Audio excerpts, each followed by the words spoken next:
Bonjour, Marie-Pierre Charnot pour le blog Se former à la divination. Astrologue, tarologue, coach en développement personnel depuis plus de 30 ans, je propose des consultations et des formations en Vendée à mon bureau, également par Skype et par téléphone.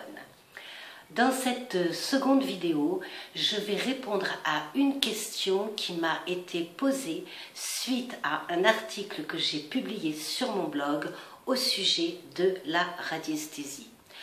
Dans cet article, j'affirmais, donc je l'affirme toujours d'ailleurs, que le pendule est à la portée de tous et que tout un chacun peut s'en servir dans son quotidien.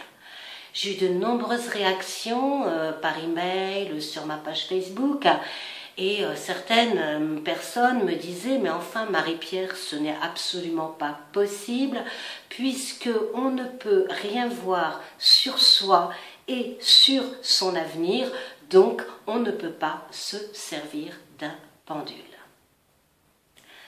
Alors en parlant de pendule, je vais remettre les pendules à l'heure. Cet outil ne sert pas à la divination. Ce n'est pas sa vocation première.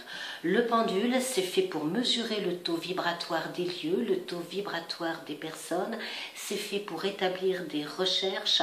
C'est fait pour établir des diagnostics. Là, je ne parle pas de diagnostics médicaux, hein, entendons-nous bien, à l'aide de planches de radiesthésie. Alors bon, ça c'est un autre sujet, j'y reviendrai dans des articles, j'y reviendrai dans mes formations, mais pour le moment, nous allons démarrer et commencer par le début.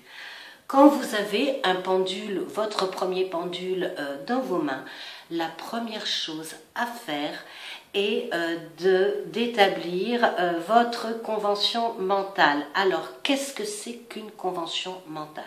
C'est de connaître quel est le oui, quel est le non avec son pendule. Et une fois que vous avez votre oui et que vous avez votre non, vous ne devez plus changer de convention.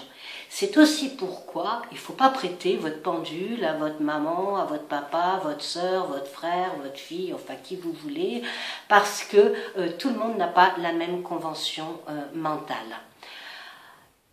Ensuite, eh bien, à chaque fois que vous allez faire un exercice, vous devrez toujours demander quel est mon oui, quel est mon non.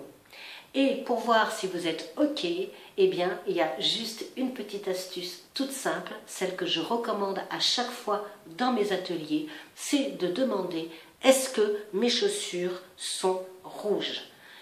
Si votre pendule vous dit oui, alors que vous portez des baskets jaunes fluo, eh bien, il y a quelque chose qui ne colle pas. Il va falloir poser le pendule et puis y revenir un petit peu plus tard quand vous serez beaucoup plus détendu ou quand votre mental sera calmé. Alors, le pendule, comme vous le voyez, on dit oui, on dit non, mais quelquefois, eh bien, tout va à l'envers. Et pour cela, il y a plusieurs raisons. Alors, les premières raisons, d'accord, c'est que vous pouvez être sous le coup d'une émotion. Donc, sous le coup d'une émotion, eh bien, tout part de travers, votre mental aussi, il est en cacahuète, le ventre fait des nœuds. Là, je dirais que c'est même pas la peine de prendre le pendule et de poser une question. Combien de personnes, voilà, mon chéri m'a quitté et vont passer la soirée à demander est-ce qu'il va revenir? Bah, de toute façon, c'est juste impossible d'avoir la bonne réponse. Et puis après, j'ai envie de vous dire, bah écoutez, la meilleure des choses, ça serait de lui demander avant de demander à votre pendule. Bon, ça c'est un autre débat. Ensuite, est-ce que vous adoptez la bonne posture? Parce que il est impératif, lorsque on travaille en radiesthésie, d'avoir les pieds bien à plat et solidement ancrés à la terre. Alors pour ceux qui me connaissent, ils savent que c'est une notion sur laquelle je reviens souvent, c'est d'avoir les pieds sur terre. Regardez les géobiologues, regardez les radiesthésistes, regardez les sourciers. Ce sont des personnes qui travaillent avec la nature, qui sont en contact avec la nature. Et je vous assure, elles ont vraiment les pieds bien sur terre. Et ça, c'est quelque chose qu'il faut absolument et impérativement travailler. Il n'y a pas que pour le pendule d'ailleurs. Hein. Nous vivons dans un monde terrestre, nous vivons dans un monde matériel. Alors, être spirituel, c'est super, c'est ok, mais il faut aussi être matériel. Ni trop dans un sens, ni trop dans l'autre. Un juste équilibre en toutes choses. La troisième raison pour laquelle vous pouvez éventuellement ne pas avoir de réponse correcte à votre question, c'est si vous ne maîtrisez pas suffisamment votre mental. C'est pourquoi j'appelle le pendule le baromètre de vos émotions.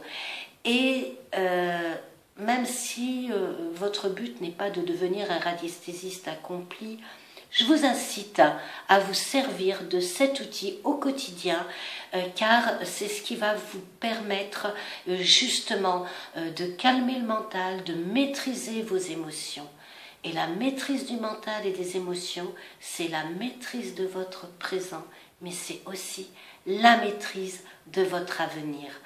Donc surtout, n'abandonnez pas, persévérez, continuez, faites des exercices, travaillez sur vous, ayez confiance en vous et en vos capacités. À très vite pour une prochaine vidéo, pour un prochain article. Marie-Pierre Charnoux du blog Se former à la divination.